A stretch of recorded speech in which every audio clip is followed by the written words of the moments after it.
and chat.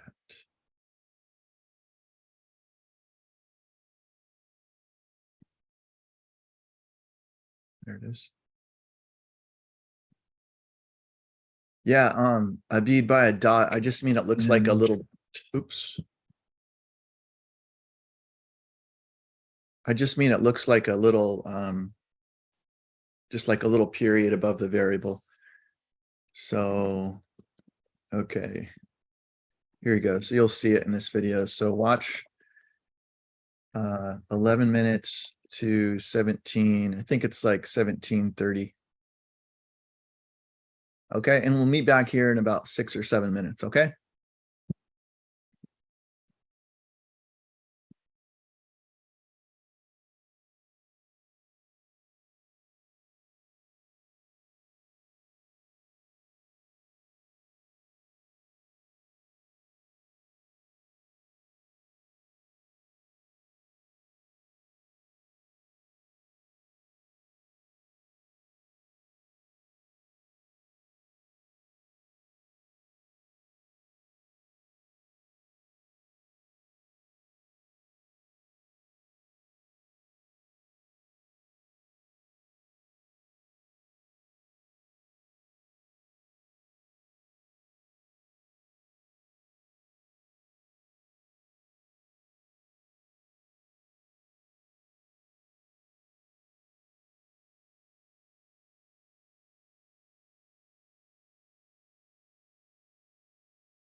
All right, guys, that's good. All right, did you see the XY phase plane and all those trajectories kind of moving around? Okay. All right, so that's where we're going to end up today, but we're going to start off with the real basics. And yeah, like I said, the video is kind of more towards engineering type perspective, but we can break it down from the basics in mathematics. Okay. All right, what else did I want to say? Oh, I got a few questions about the homework in 5.2. Yeah, there's some difficult problems in there, especially with the decimals. So do your best. Send me your questions. I'm going to put up another example in the 5.2 notes. I think I'm going to do number 10. Someone sent me a question about that, and it was about simplifying a rational expression that had decimals in it. And the thing is if you type it in exactly, my lab will accept it, but it's going to look super ugly. So, but if you round, which I think a lot of people are probably doing, you'll get the wrong answer. So you have to make sure not to round, but it gets really busy not rounding. So I can help you with that.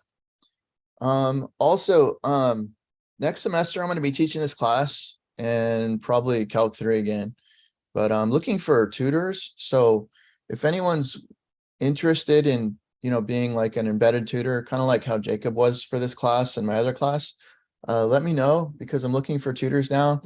I think it's, probably $17 an hour or something like that. But the real value is, getting this class down tight. So once you do it a couple times, you really get good at it. And this is kind of the foundation for everything you're going to be doing in engineering. So if you're interested, let me know, and I'll set you up. All right, what else? Okay, I think that's about it. You guys have any questions before we start on the material?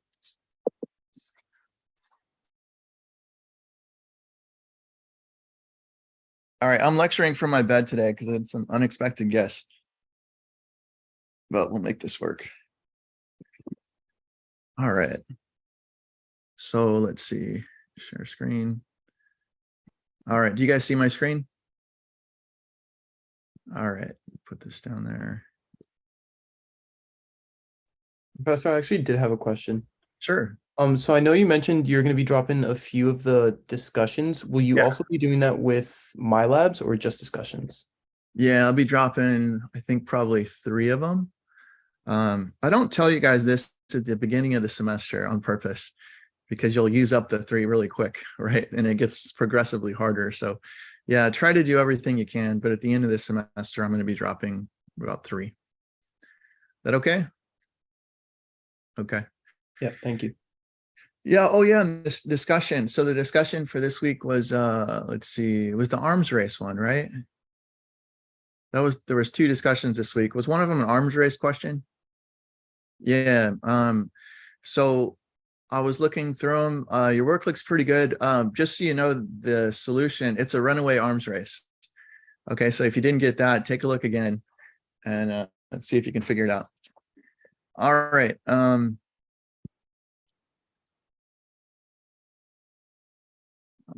only have one computer screen today, so I'm gonna have to shorten this one a little bit so I can see all of you. Oops.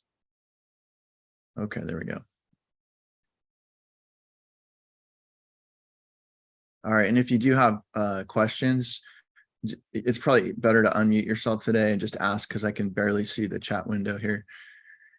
Okay, so yeah, so we're going to talk about the phase plane. This is just an introduction. There's a lot you can do with it, but here's the idea. In section 5.2, we're looking at systems and we're just going to graph them. So in particular, for the phase plane, we're going to be graphing autonomous systems. We've used that word before, autonomous. So we're looking at autonomous systems of first order equations. So we're going to have 2 of them. If you remember what autonomous means for an equation, it just means the equation doesn't explicitly contain the independent variable t. T is the independent variable in all of these problems. This is all time. But if it explicitly contains that variable, then it's not autonomous. So let's look at an example. If you have a system like this, and you'll see that this is just a function of x and y. There's no t involved. This is just a function of x and y. Again, no t. Then that's an autonomous system. So if we go back to our interconnected tank problem from section 5.1, this is the system that we created, and that is an autonomous system. There's no t in there anywhere. I don't see any t, explicitly any t's. I mean, you see that ddt right there, but I'm talking explicitly. Like there's no plus t, or there's no t right there or anything. Whereas something like this is another system.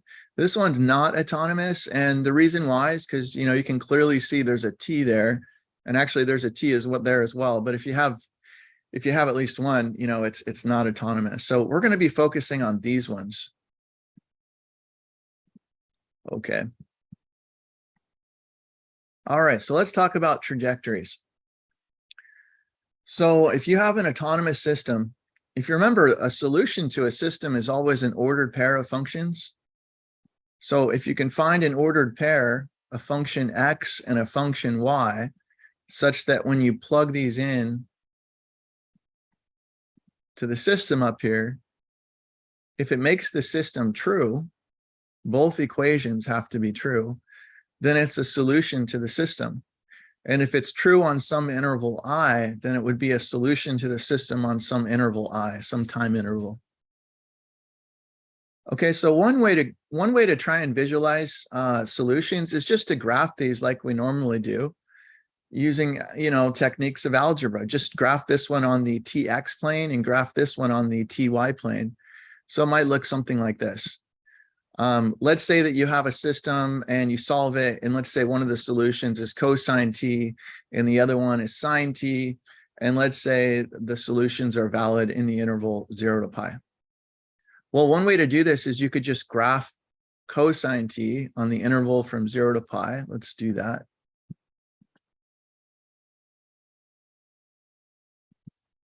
So that would be this one. So we're all pretty familiar with cosine t. You'll notice it's starting at time 0 and ending at time pi.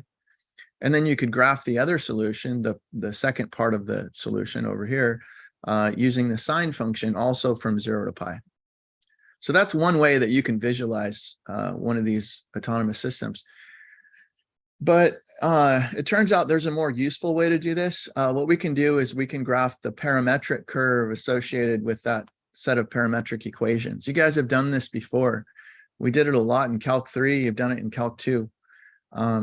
Basically, what you would do is combine these two graphs into a single graph. So down here. So this is the parametric curve associated with this ordered pair of solutions. Okay, so one of the things that's different between a regular curve like these and a parametric curve is a parametric curve has an orientation. It has a forward direction, and you indicate that with these little arrows right there. Okay, you'll notice that these guys don't contain arrows because they're not parametric. The reason why we use the arrows is because when we combine these into a single graph, we lose the time variable. Okay, so you'll notice this one's on the tx axis and this one's on the ty axis. But when we convert to this plane, it's called the phase plane. But when you convert it, you lose the time variable. And so you want to somehow at least indicate to the reader that the time variable is still there. So the way you do that is with these directed arrows on the curve. Okay, so let's go ahead and construct this thing. You guys, again, have done this before in Calc 3 many times. At time t equals 0, let's look at both of these. Let's look at cosine and sine. At time t equals 0, the cosine is 1, so that's your x value. And at time t equals 0, sine is 0. So that's your y value. So at time 0, we should be right over there. Your x is 1 and your y is 0. Is that okay? All right, now let's move to let's watch the black dots move forward in time, and you'll see how we're going to traverse across this this parametric curve. Again, you guys have done this before.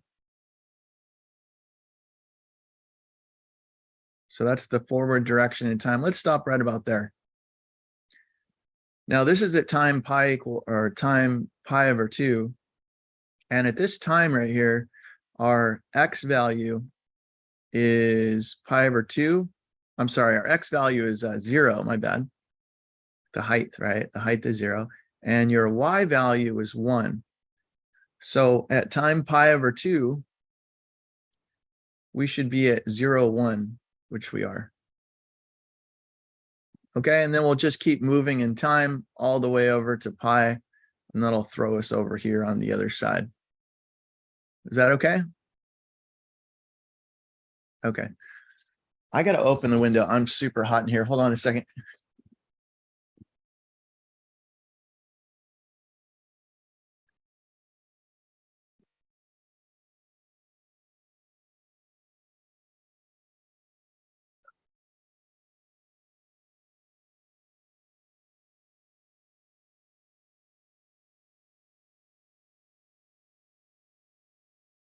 All right, so this curve that we've created, this parametric curve, when you're talking about in the context of a system of equations like we are, if you're talking about that context, we call this a trajectory. It's still a parametric curve, but we also call it a trajectory. So if you have your system that's autonomous, and you have your solutions on some interval I, there's your solution. Then yeah, when you graph the parametric curve, it's called a trajectory. And the arrows indicate the forward direction. And in this context, the XY plane is called a phase plane. Okay, so when we're working with these, we call the plane we're graphing the phase plane. Now, if we were to graph a few of these trajectories at the same time and kind of overlay them on the same graph, then we'd call that a phase portrait. So maybe you take 3 or 4 of these trajectories and just lay them out on top of each other. So here's an example of a phase portrait for some system. I haven't told you what the system is, but maybe it looks something like this. Okay, so let's take a look at this system, or this guy, this phase portrait. How many trajectories do you see there? 4. Yeah, it looks like 4, but actually there's 5 in this case. So you can see this trajectory doing this, right? It's going counterclockwise around this direction. This trajectory, that's 2, 3, and then 4. And then you have this kind of single point trajectory. So you want to ask yourself what's going on right there. Well, not all trajectories move, right? Some trajectories, they stay at the same point as time elapses and it doesn't move. Does that make sense? Okay, so that's called a single point trajectory and it's not moving. So actually in this case, there's 5 trajectories. Yeah, just notice all of these other ones, they're moving in the, I would say, left direction. Yeah, okay. So we're going to be graphing some of these phase portraits. All right, so this point right down there, the single point trajectories, those are actually kind of special, and we're going to classify them. We're going to learn a lot about them. They're called critical points as well. So a single point trajectory is called a critical point. So let's study critical points. And then we're going to be graphing trajectories using what's called phase plane analysis. So, okay, so we're going to start with our system. Here's kind of the general idea of how to graph these things. The first thing you're going to do is you're going to take your system and you're going to create something called the phase plane equation. Okay, so what you do is you're going to basically create a first order differential equation by combining these, by taking the quotient of both of them. And you're going to put this one on top and put this one on the bottom. Okay, so what's going to happen is over on the right hand side here, you're going to have a function of x and y, and over on the left, you're going to have dy dx. Okay, the dt's cancel out. Essentially, we're creating an equation that doesn't have t's involved. Okay, but look, now we have a first order equation. dy dx equals some function of x and y. And by the way, that first order equation is autonomous because there's no t's involved. Okay, well, we dealt with these back in chapter 2. We know how to graph these things. The general technique is to first graph the direction field. Do you remember that? Okay, so we have technology to help us. You can also do these by hand, although they're pretty time consuming to do, but that is how you would do it. So the idea is you want to graph the direction field using the methods that we learned before. And then remember what the direction field does is it gives you a bunch of solutions to this. You just follow the flow of the direction field. Well, those solution curves are basically the trajectories, although they won't tell us the direction. We're going to have to figure out the direction of our trajectories. Okay, so the direction field that we create is called the phase plane direction field, and the trajectories are just going to be the solution curves. However, you have to add the arrows, and to get the arrows, we're going to use something called phase plane analysis. Okay, so the big thing is right there, you got to create the phase plane equation, and then we're going to use some phase plane analysis to figure out the direction of our trajectories. All right, so one thing about trajectories, at least for this class, you know, we tend to work with nice functions. There's so many ugly functions out there. You know, this derivative right here, this equation, you know, the solution y, the solution curve, you know, there's lots of ugly ones. We prefer to have ones that, let's see, don't cross each other. And you remember we kind of got this from the existence and uniqueness theorem back in section 1.2. As long as we keep certain restrictions on dy dx, and there was 2 of them, if you want to go back and review, it's not needed though, then what you're guaranteed is that you'll have this unique solution curves that go through every single point. So they won't ever cross. Do you remember discussing that? We graphed a bunch of direction fields, and the ones that satisfied the criteria of the theorem, none of them crossed. Every single point had one curve that would go through it. So we're going to kind of stick with that, with these well-behaved solution curves, which are basically trajectories. So all of the ones that we work for and we work with in the class, none of the trajectories are going to cross back on top of each other. So you'll never see this. You'll never see a solution curve cross itself, and you'll never see 2 solution curves do that. They'll never cross each other. Okay, so we're just working with well-behaved ones. So what that kind of means is, suppose you have a trajectory that looks like this. Let's go this direction. And let's say for some reason the trajectory ends up exactly where it started. What this essentially means is if the trajectory keeps moving, then that means it has to cycle on top of itself. Because if it moved away, then you'd have an intersection there. Okay, so for our purposes, all of our trajectories are going to fall into one of the following 3 categories. We're either going to have single point trajectories that would look like this one. See that dot right there? That's a trajectory that doesn't move over time. So as time elapses, it stays there. Another type is a non-closed trajectory. So that would be something like this. And then the third type would be closed trajectory. And this is when you're going to have movement that cycles. So it's going to go around and it's going to hit itself. And because we're working with well-behaved trajectories, it has to just keep cycling on itself over and over and over. These are the 3 types we're going to work with. Is that okay? Okay. All right, now the single point trajectories, these guys I already mentioned before, but these are of special interest. These are called critical points. And we can learn a lot about all the trajectories if we study the critical points. Okay, so let's take a look at what a critical point is. So if you have your system, a critical point is basically a point where dx dt is equal to 0, right? Equal to 0, where dx dt is equal to 0 and dy dt is equal to 0. So both f and g are equal to 0. Now let's think about this intuitively. A critical point basically is a point where you have no movement, right? It's not moving over time. So that means that the change in x, that means it can't change in the x direction over time. So that means this has to be 0. Okay, so that part has to be 0.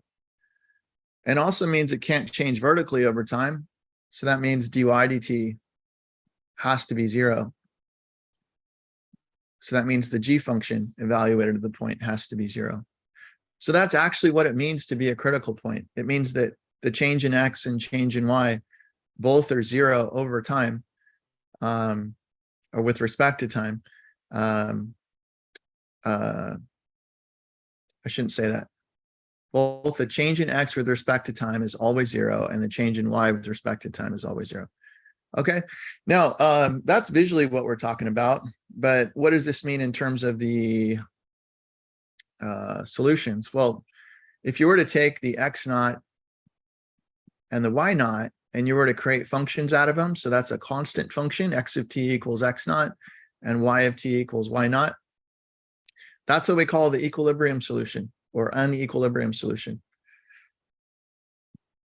Okay, so if your system has a solution of constants, it's basically a critical point, or an equilibrium solution. If there's any trajectories that don't move, it's also called an equilibrium solution. All right, okay, so the next thing we want to be able to do, let's see. Yep, okay. Let me go back up to here. So now what we're going to do is we're going to try and analyze the motion of our trajectories. Let's go to this one, actually. All right, so let's say that we draw the curves using the phase plane equation, and then we're trying to figure out the arrows on the curves. And let's say we go over in this region here. And let's say in this region, we figure out that dx dt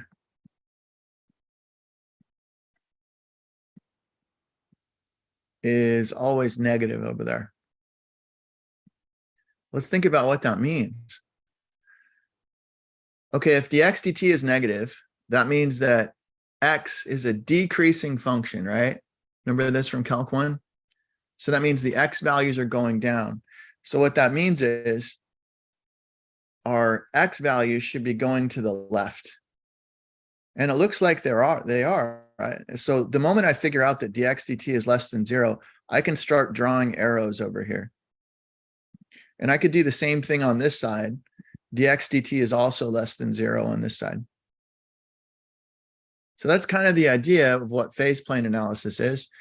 Usually we just need left and right motion. You know, sometimes you need up and down, but for the most part, we can just use left and right motion. So we're going to focus on dx dt.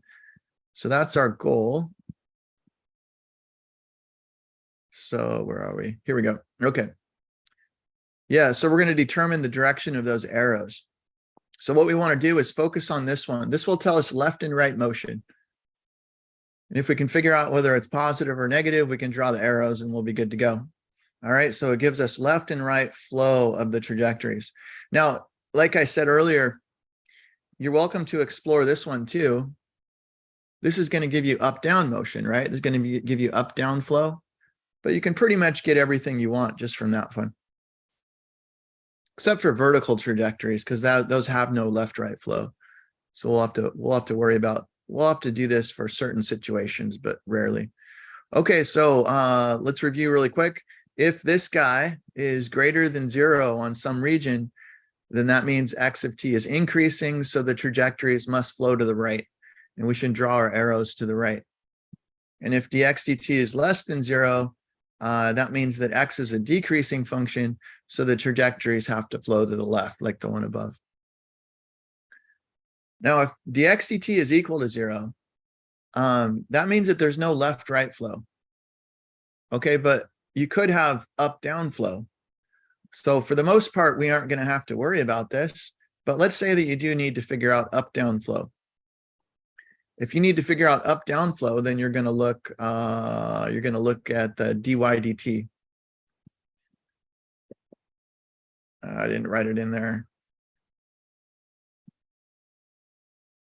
There we go. All right, and the only reason why you'd have to look at these is if you happen to have vertical trajectories. And it's very rare that you're going to have those. We'll look at one, but it's very rare that you're going to have those. So in those specific situations, though, all you have to do is check the sign of this guy in the region. If it's positive, then that means y is an increasing function, so the trajectories flow up. And if it's negative, then y is a decreasing function, so the trajectories flow down. All right, now what if both of the derivatives are 0? Well, that's just a critical point. We already discussed that, right? Okay, that means there's no flow in either direction, right? No flow in the x and no flow in the y. So we can use the D field tool to help us graph these. In fact, I think I'll do that right now.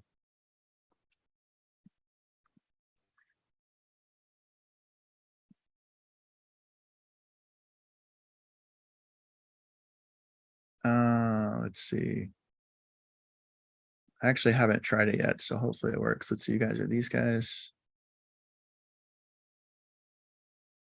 And D field tool. I don't know if it does systems or not.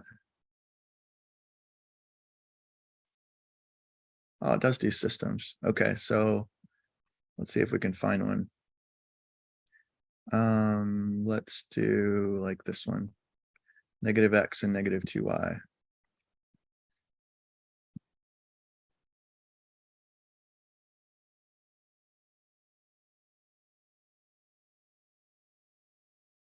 There we go. All right, so what you have here is basically the direction field, and they were very helpful to include arrows on the direction field. That's not how I taught you to do direction fields, but you certainly can. So then what you can do is click anywhere and you can see the trajectories. So let's see, how do I kill this thing? All right, so if we start up here, heads to the origin, start up here, heads to the origin. So these are all trajectories that I'm graphing. So that's kind of like an initial condition that I'm giving it. Right? Like if I start right here and I tell you that at time 0, x is 2 and y is 2, then what it's going to do is it's going to give me an initial point right there. And then the trajectory is going to take hold. And it looks like for this one, it's going to take it right to the origin. All right, so you guys can play around with that. All right, so let's go ahead and do this though.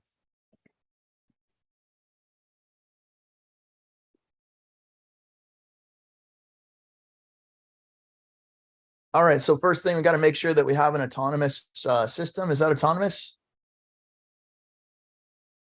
Looks good, right? Okay, so first thing we want to do is find the phase plane equation. And then once we do that, we'll create the direction field. Okay, phase plane equation. All right, the phase plane equation is found by finding dy dx, basically. So you're going to take dy dt over dx dt. So there's your dy dt, we'll put that on top. And there's your dx dt, we'll put that one on the bottom. The negatives cancel, and now we've got a first order autonomous equation. Dy dx equals 2y over x.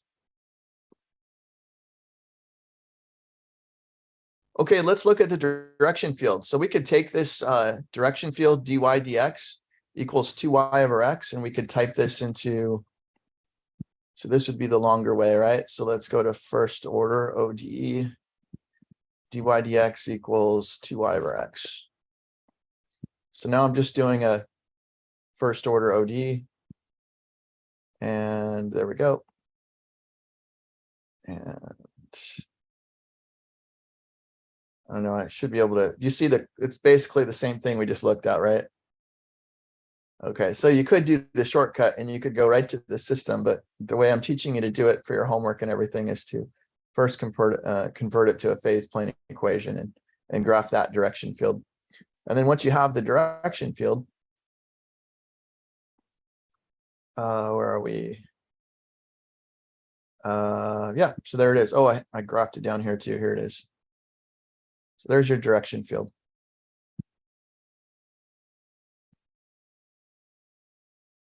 All right, the next thing we ask you to do is to find the critical points of the system. So the critical points happen when when there's no change in x and no change in y. So we want dx dt to be 0 and we want dy dt to be 0. So what we'll do is we'll set each of them equal to 0. So set negative x equal to 0 and negative y equal to 0. And if you solve that if you solve negative x equals 0, you get x equals 0. And if you solve negative 2y equals 0, you get y equals 0. So there's our critical point. We've got a critical point right at the origin. Is that okay? Okay. All right, so now we're going to do some more of the analysis. So we're going to use our results from A and B along with the analysis of the phase plane to graph a phase portrait. So here we go. Let's go ahead and put in our critical point. It's right at the center. All right, so what we're interested in finding is basically the sign of this guy, right? If the sign's positive, we're going to move to the right. If the sign's negative, we're going to move to the left. All right, well, what is this? It's negative x. So what you want to do is ask yourself, when does negative x change sign? Well, numbers change sign when they pass 0, right? That's when you change from positive to negative or negative to positive. So what we have to do is check to the left and to the right of the vertical line x equals 0. So we're going to check over on the left side and we're going to check on the right side. That vertical line is x equals 0. Okay, let's start by checking the right side. So let's say x is greater than 0, which is over on the right. Well, if x is greater than 0, you could just pick a number like 5 or something. That's greater than 0. All you have to do is plug it into dx dt. So if you were to plug a 5 in there for x, negative 5 is less than 0. So because it's less than 0, we know that x of t is a decreasing function of t. And that means that our trajectory is over here. So let's graph one. That means our trajectories flow to the left. So that means our arrows go that way. Does that make sense? Okay. Now on the other side, when x is less than 0, you want to check the sign of dx dt. So there's dx dt. We're going to take x and replace it with a negative number. Just pick one like negative 3. And when you plug in a negative 3 there, you're going to negate a negative number. And that makes the number positive.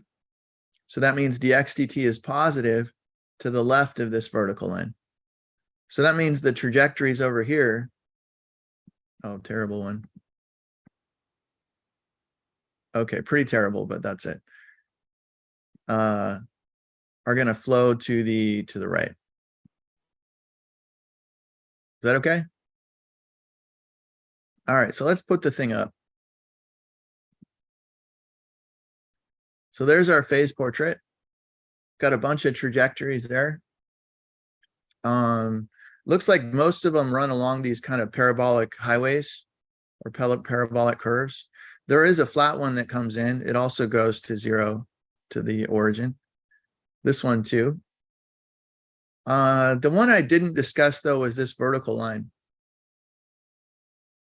And the reason I didn't discuss it is because it wasn't part of our analysis above. So this is that case when I said, okay, you got a vertical line, you got to figure out those trajectories too. Now it's pretty obvious which direction it's going to go. I mean, look at all the ones around it. It's definitely going to go down right here. And then these ones around it are going to go up. But if you wanted to conduct the analysis, what you would do is you would check the sign of dy dt. And you do the same thing. You look at numbers above the x-axis and below the x-axis, check the sign, and you could figure out whether y is increasing or decreasing. Is that okay? All right, so what else? Let's get rid of that guy. So there's our trajectories. That's a phase portrait. All right, so let's look at how many trajectories we have here. So it looks like we've got one over here. And I'm going to go in the counter. I'm going to go in the clockwise direction. I've got another trajectory here. This isn't the same trajectory though, right? That's a different one. All right, so I've got 1, 2, 3, 4, 5, 6, 7, 8, 9, 10, 11, 12, 13, 14, 15, 16 different trajectories. And every single one of them tends to the origin 0, 0, which is a critical point, which is itself a trajectory. So I've got 17 trajectories graphed here. Is that okay? All right, do you guys have any questions so far?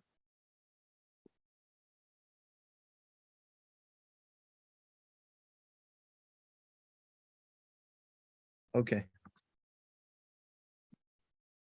All right, what else? Oh, okay. So let's take a look at that critical point right there. Where is it? That guy right at the origin? So what's interesting about critical points is trajectories can be classified based upon what they do at trajectories. So do you guys notice that all of the trajectories near that critical point get sucked into the trajectory? I'm sorry, get sucked into the critical point. You see that? All right, so because of this, we say that that critical point is a stable critical point. Everything gets sucked into it. If you're near it, it just grabs like a magnet or something. It just pulls everything inside. There's other critical points which will do the opposite. Some critical points will expel everything outward. And there's other critical points that will attract some things and will expel other things. So we'll be kind of talking about all three. All right, so let's look at another example. So if you compare this example with the one above it, do you see everything's pretty much the same except for the signs?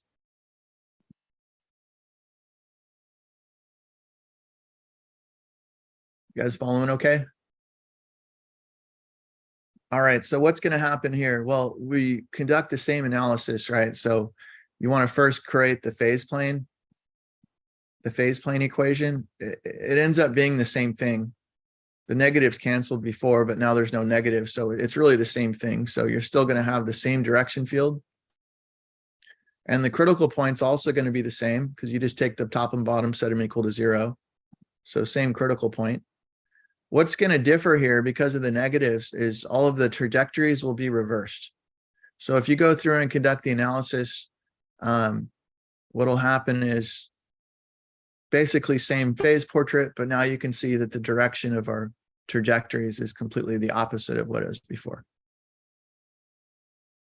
Okay, so because of this, that critical point right there is said to be an unstable critical point. Because what's happening is all the trajectories are just leaving it. Does that make sense? Okay. All right, and we'll try one a little more interesting. All right, so here's one a little more interesting. That's also an autonomous system.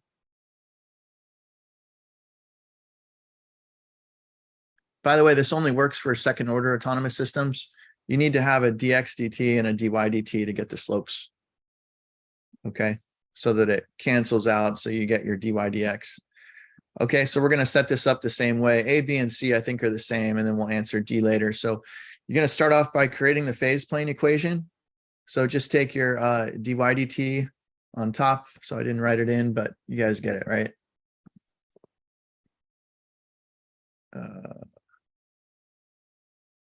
Over your dx dt on the bottom.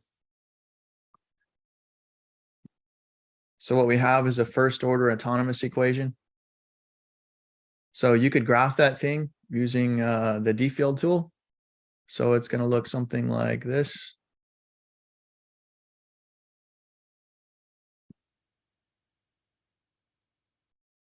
Okay. All right, so we can already see where the solution curves are going to go. We got some practice with this before. But what we want to do is we want to plot arrows on those solution curves. All right, we're going to create a phase portrait. We're going to plot a few trajectories and see what this thing kind of looks like. All right, so the next thing is to find the critical points. To find the critical points, you basically take your dxdt and your dydt and you set them equal to 0 and you solve. So if we set them equal to 0 and solve, we have this equation and that equation. That's 2 equations and 2 variables. We should be able to solve the system. You guys could take your time doing this, but I'll spare you the drama here. It's just x equals 1, y equals 1. So the critical point is at 1, 1. So let's go ahead and graph that. There's your critical point.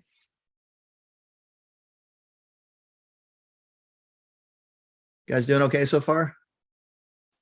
Okay. All right, now what we want to do is we want to look at the trajectories, right? The non-trivial ones. So we're going to determine their flow. So like I said, we usually just do left-right flow. And for left-right flow, all you have to do is analyze dx dt. So there's your dx dt. All right, so the first thing you want to ask is, when is this going to change sign?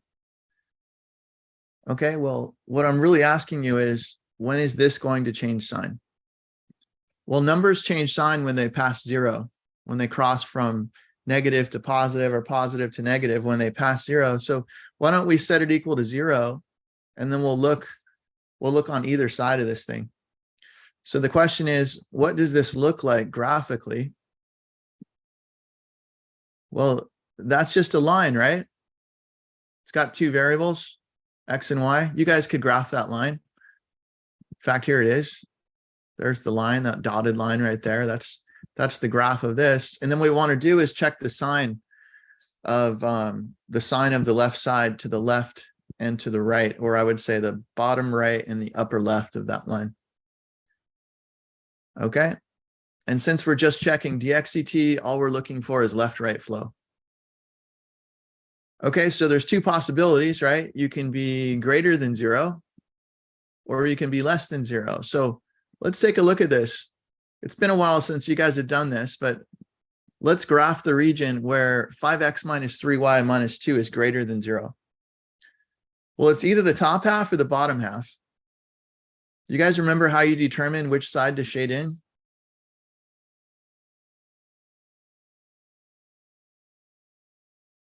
Oh. So then it's something like, and maybe this is completely wrong, like whichever way the inequality is pointing. You do. Yeah, I always liked thinking of it that way, because it only works if it's set up nice though. So if your inequality is kind of written in a weird way, like it doesn't really work that way. So a better way to do it, and it's just been a while since we've done this, but all you have to do is use a test point. We know that it's going to be one side or the other, right? And it has to be the entire side. So just pick a test point. Just pick something easy. Like here's a test point over here, 2, 0. Okay, if we plug in 2, 0 and this is true, then we're going to shade in the entire side, because it'll work for every single point. If it works at 2, 0, it works everywhere. Do you guys remember this from algebra? Been a long time. Okay, so just plug in 2, 0. You could plug in any other point. You'll get the same result. So on this side of the line, this is where 0 is, right? So it can't change sign unless we cross to the other side.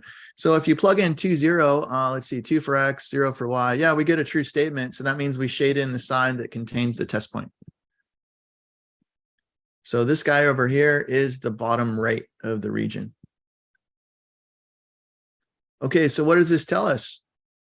Well, it says that the dx/dt is greater than 0 in this region, which means that x of t is an increasing function of t. That means that we're flowing to the right. Oh, I wanted to ask you guys, can you guys see my picture okay? Am I pointing to the right now, or is it to the left for you guys? Is it? To the left. Okay, I need to turn on my mirror image. I'll change that later. Okay.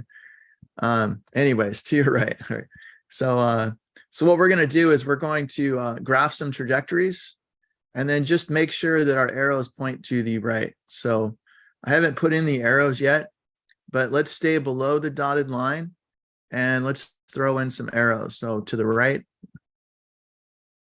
to the right, to the right. All of these guys are to the right.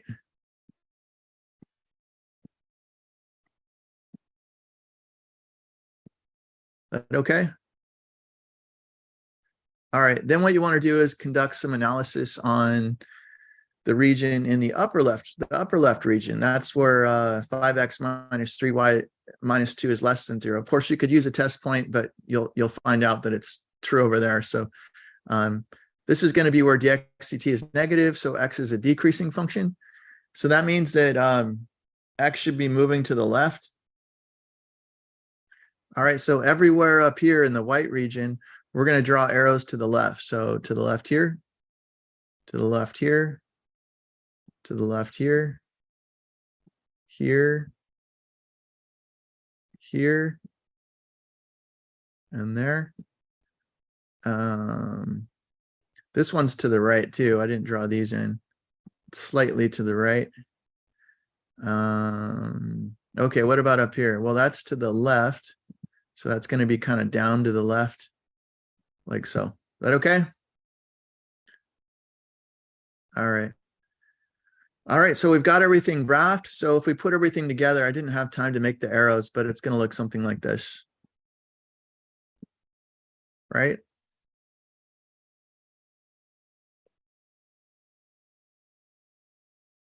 All right, and you've got your critical point right at the center there.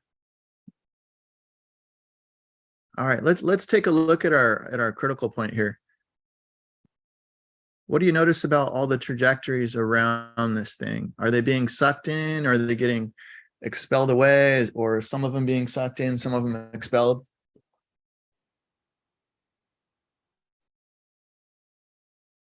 Both. Yeah, there's some that are getting sucked in and some that are getting expelled. So the fact that some of them are getting expelled means that this is an unstable critical point. Okay, if you have anything expelled at all, it's going to be unstable. All right, and oh, one other thing. You know, we've been focusing on the phase plane for so long, but remember the phase plane doesn't show you the time variable t. It shows you the direction. So you should, I mean, make sure that you remember that really we're looking at separate functions x and y of t. So this is like the xy axis superimposed on top of each other. We've really got these two curves that are kind of hidden for each one of these trajectories. This is going to give us a different set of curves. That one's going to give us another set of curves. Each one of them is going to give us a different set. Is that okay? Okay. Oh, and the last part was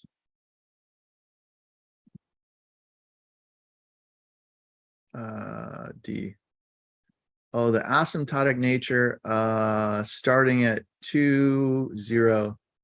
All right, this is just an initial condition. We're starting at 2, 0 when t equals 0. Another way to write this, probably the way you're more comfortable, is x of 0 equals 2 and y of 0 equals 0. Those are your initial conditions. Does that make sense? It's a second order system, right? So we should have two initial conditions. So what I'm asking you is what happens when we use these for initial conditions? All right, so we can see this visually, what happens. What we'd want to do is go over to, what was it, 2, 0? 2, 0. So let's go over to 2, 0, which would put us right there. Let's zoom in.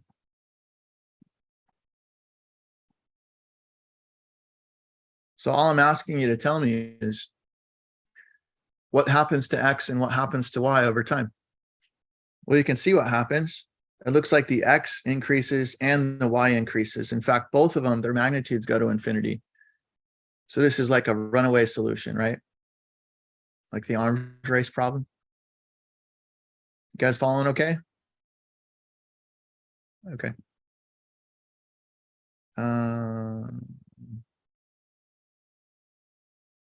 Oh, and then one other thing. With trajectories, because of the arrows, because of the direction of the arrows, one of the things you know is, let's say you start here. It's definitely going to move this way over time, but it can't stop. If it stopped, then you'd have a critical point there, right? But we already know this is the only critical point. So it may slow down, but it never stops. And it definitely never changes directions, because if it changes directions, then we'd have arrows pointing the other way. All right, so that's phase plane analysis. And a couple other things on critical points. It's possible that you could have a trajectory that, let's say starts here, moves around, and then slows down and approaches some point. That point right there that it asymptotically approaches is called a critical point as well. Okay, so if a trajectory ever slows down and approaches the point, that's also a critical point. So your discussion this week is super easy, at least for the second one for this section. It shouldn't take you more than a few minutes. You basically just need to classify the trajectories that I gave you. All right, so here's the classifications that we're going to use in this class. So you have some critical points. Let's label them first. We got a critical point there. Right there, that one terminates at the origin. We have one right there. These are all at the origin.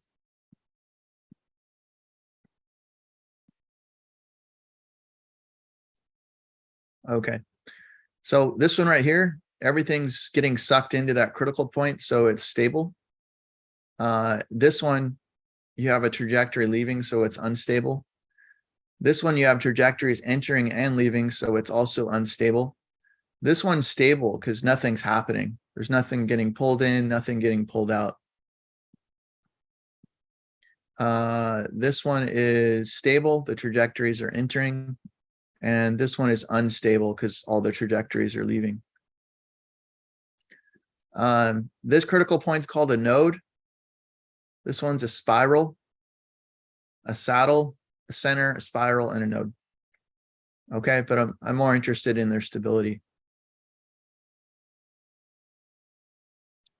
That okay? And as far as what I mean by stable, I just mean the critical points trap their neighboring trajectories, or unstable, at least some of them run away. So for example, the ones we looked at, this was a stable node trajectory. This was example 2. This was an unstable node. And then this one right here was an unstable saddle. All right, so that is phase plane stuff. Now, what we haven't done yet is basically do anything that was in the video that you saw. So what we're going to do is we're going to kind of change gears a little bit, and we're going to see if we can apply this to the mass spring oscillator.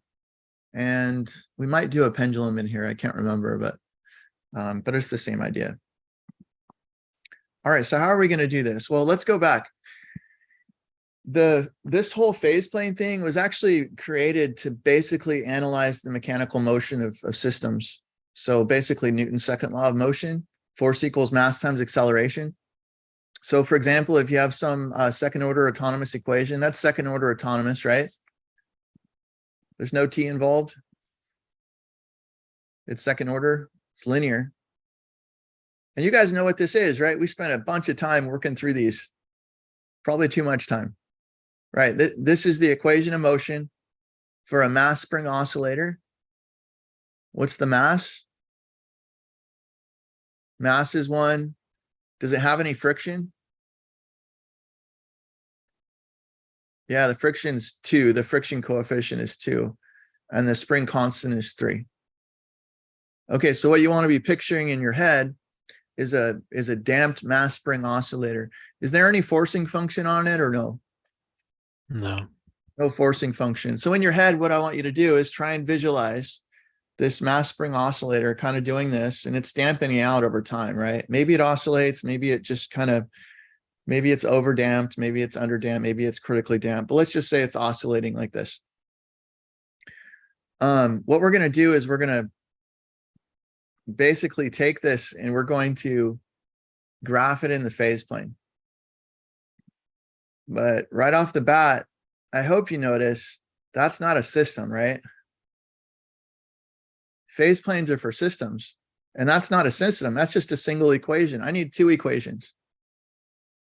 So here's what we're going to do. We're going to take this second order equation and we're going to decompose it into two first order autonomous equations. That's what you saw in the video. Those were first order. You break it down. You take the second order and you break it down. So the way you break it down is you introduce another variable. The variable we're going to introduce will be, let's see, we already have y. Y is our position, but we need another one. So why don't we introduce the velocity variable, v. Okay. So right off the bat, I have one equation right there because I know velocity is equal to the change in position with respect to time. So that's going to be one of my equations, the first one right there. I still need one more. Now to get the other one, what I'll do is I'll go back to my equation and I'll replace, I'll knock it down basically one order. So here's how we're going to do that. Let's do this more generally. Let's do this one. Doesn't matter. It could be that one right there, but let's do it more generally. So what we're going to do is we're going to express the y double prime as the derivative of y prime. And we'll express that y prime as v. So a function name changes to a g. But y prime is really v. So this is really v prime equals g of yv. That's our second equation. So dv dt, oops, there it is. dv dt equals g of yv. So we've got these two equations and together they're equivalent to the original, whatever the equation is. Maybe it's this one, right? But in general, it's like so. That okay? All right, so now we've got our system set up. Now you want to ask yourself, okay, well, you have a horizontal axis and a vertical axis, right? Now, generally speaking, above, we used X for the horizontal and we used Y for the vertical. But that's not what we're going to do here because our variables are Y, which is position, and V, which is velocity. So by convention, we always use for the horizontal, we use position. So the Y is going to be the horizontal one. And the vertical axis is going to be velocity. Okay, so it's going to look something like this. All right, this is how our orientation is set up. Now, if we write it like this, if we write out a graph, we actually already know something about the trajectories if we look at this. Let's go to this point up here. What can you tell me about the velocity at this point? Is it positive or negative? Positive. Yeah, it's above the y-axis, right? That's the y-axis, by the way, it's horizontal. Yeah, it's positive. So if the velocity is positive, that means that your y value should be getting larger, right? You're increasing. If velocity is positive, then you're moving in the positive direction. So what this tells us is that if you're up here, anywhere up here, all of your trajectories should be moving to the right. Is that okay? Now, what if you're down here anywhere? Let's say your velocity is negative. Well, if your velocity is negative, that means y is decreasing. So that means your position should be getting smaller. So that's going to mean we're going to move to the left. So all the trajectories on top are going to move to the right. All of the ones on the bottom are going to move to the left. So we should have some kind of rotating motion, right? All right, well, you guys, we can actually do this right now. So I don't have an animation. I didn't have time to make it, but can you guys still see me okay? All right, so let's say this is equilibrium, right? And then I have a spring attached to my object up here. It's attached to the ceiling. So there's equilibrium. So let's start it out up here and we're just going to let that thing bounce around. Okay. Now, if I start it up here my initial position is positive and my velocity is 0 because I haven't let go yet. All right, so where would I be graphed at up there? Maybe right there. It's a positive position, 0 velocity. Is that okay? All right, now the moment I let go, what's going to happen? Your position is going to get less, right? Smaller. So you're going to be moving this direction, right? Smaller in the Y. And then what's happening to your velocity? Well, your velocity is negative, right? Okay, so what's going to happen is you're going to go down in this direction. All right, but then eventually you're going to pass equilibrium. That's going to happen right there. That's when your Y position is maximally negative. Or I'm sorry, did I say that right? Oh, Y is horizontal, I'm sorry. When we pass equilibrium, that's when Y is 0. But your velocity is maximally negative right when it passes through the origin or the equilibrium. And if we keep on going,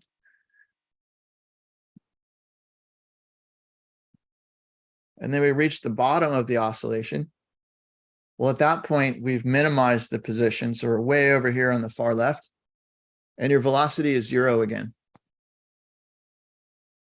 And then we'll come back up like so, and we'll rotate around. Now, if there's no friction, what's going to happen?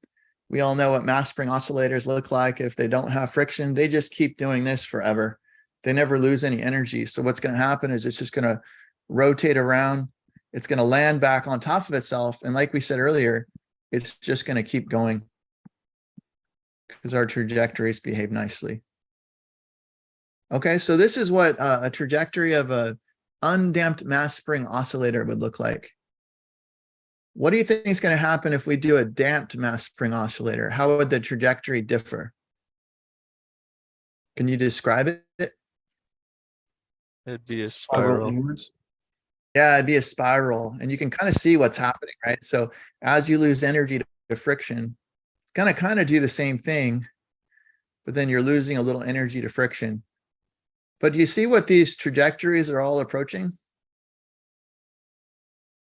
They're all approaching the same thing, because eventually, if there's friction involved, it's going to eventually settle down to a 0 position, 0 velocity. Oops, that wasn't a good one. All right, so they all approach the critical point at the origin. How is that? Does that make sense?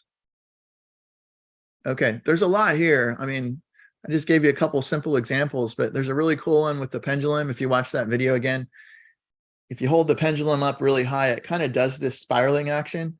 But then if you give it a little push, an initial velocity, you can actually get it to go around. And then what'll happen is there'll be these kind of, I don't know if you saw it in the video, but it basically skips over a couple of these until it loses enough friction to get trapped into one of these inward spirals. Do you remember seeing that? Okay. Anyways, if you get a chance, watch that. All right, so let's look at an example. Okay, so we got a mass spring oscillator. This one's undamped, right? All right, so what are we expecting here? We're expecting circular orbits of our trajectories. All right, we're going to do this one sideways. There's our equilibrium. The right direction is going to be positive. I'm going to skip through a lot of this. I'll let you guys work through this on your own. So we'll get out of here in just a few minutes. So look, if you take this and you solve for y double prime, you've got a second order autonomous system. All right. I'm sorry, second order autonomous equation. If you want to graph this in the phase plane, though, you need a system. So we're going to take this second order equation. We're going to break it into 2 equations. So it's always the same. You're going to let your position function, the derivative of your position, be velocity. And then you're going to rewrite your equation as dv dt. Just take this down a derivative, right? Equals negative km. There's your system. Y goes horizontal, V goes vertical. If you want to graph the trajectories, you're going to create the phase plane equation. There it is. You graph your direction field using the phase plane analysis. Will look like this without the arrows, right? And then you'd use phase plane analysis to throw in the arrows, and your trajectories are going to look something like this. It's important to keep in mind that every point on one of these trajectories is actually an initial position. So like if I started right here, that would be a positive position, 0 velocity. So that's an initial position. So that'd be x of 0 is, let's say, 5. And v of 0 would be 0. There's no time variable. You can't see the time variable there, but it is. But this would also be an initial. That could be an initial position too. That would be like starting at equilibrium. So x of, or I'm sorry, we're using a y now. So y of 0 is 0. And then v of 0 would be positive. So we're expecting a push upward. That would be the initial velocity upward. And any one of these points you could use as initial condition. What'll happen though, it'll just cycle around in this periodic motion. And you'll notice there's one critical point right there. What does this correspond to as far as visually? What's this one right here? Can you describe what's happening in terms of the mass spring oscillator right there? It starts at equilibrium and just stays there. Yeah. So that kind of makes sense when we talked about single point trajectories that don't move. Imagine it had an oscillator and you gave it an initial position at the origin and initial velocity of 0. It's just not going to do anything. It's still a solution though, right? It's just a very, very boring one. It's kind of like going up to a kid that's sitting on a swing set that's not moving and he's asking you to push him. It's like, well, you know, he's already on a trajectory, right? He's just not moving. So that's would correspond to the initial condition of having 0 position and 0 velocity. All right, so you guys can work through the math. Oh, and by the way, you can actually figure out the equations of these curves. All you have to do is take your phase plane. I'm sorry, your phase equation. And that's a first order equation, right? You guys know how to solve first order equations, right? We have separation of variables. We have the method of first order linear equations, and we have exact equations. You can even use what we did in chapter 4. All this stuff we did in chapter 4 with second order stuff works on first order stuff too. So we didn't really mention that because we wanted you to focus on it, but just knock it down a dimension. Everything's the same. Even your trial solutions, the YH, the YP, it's all the same. So, and it works in higher dimensions too, but we don't really do. I think we've done like maybe a third order. In any case, you guys could do that. This one is separable, so we could take the phase plane equation, we could separate the variables, integrate, and what you'll find at the end is you do get these concentric circles. That's a constant over there. And then your variable is V. There's your independent variable Y in this case. So this is the form of, if you know your conic sections, those are just basically not circles, they're ellipses, right? Okay, so you could get all of them this way. All right, and lastly, okay, we'll just go through this quick.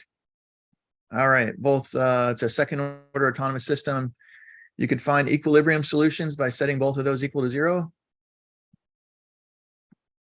All right, so let's set them equal to 0. Well, this creates a system, right? We can solve that system. Be careful when you're solving the system though. Look, if you solve the first one and you force that one equal to 0, there's two cases, either y equals 0 or y equals -2. Oh, wait a second. Or y equals 2, right?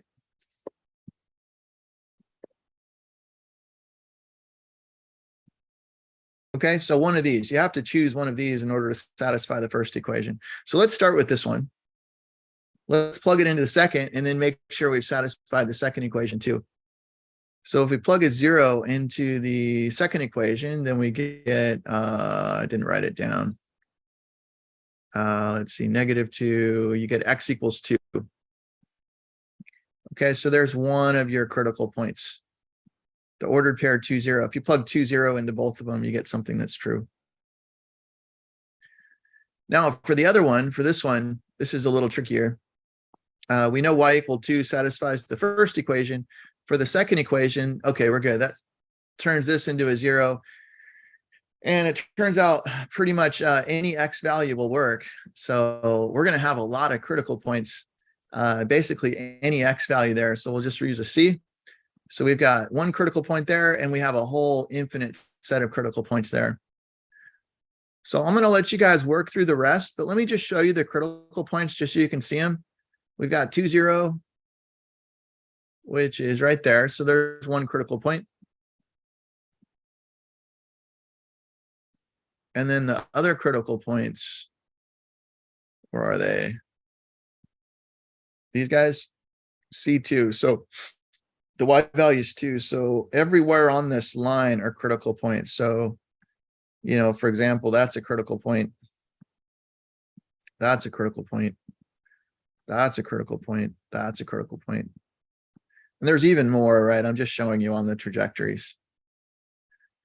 So critical points are helpful because they kind of tell you where trajectories can end and start. This is a stable critical point down here, right? Because there's nothing leaving, nothing entering. What about this one? Is this a stable or unstable critical point? This one over here.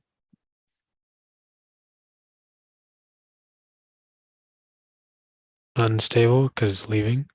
Yeah, you've got trajectories leaving it, right? And then this one right here is unstable. This one's unstable too. It's got trajectories entering, but the fact that it has even one leaving is enough to say that it's unstable. In order to be stable, all the trajectories have to enter it. Okay, and then same, this one over here is stable. All the trajectories are entering it, and then this one over here is stable. So if you were to give me, let's say, an initial condition somewhere, let's say it was here, and we started here, what would happen is your trajectory would move along and it would terminate right there. It would terminate at that critical point, which means that it would asymptotically approach that point. If you were to give me a set of initial conditions there, what would happen is it would just keep rotating along in this geosynchronous orbit about that critical point. If you gave me one here, it would move clockwise and terminate at that same point. All right, I'll let you guys do the rest. This part here is basically just solving for the equations of those curves, which give you the trajectories, but I think that's good. All right, let me stop the video.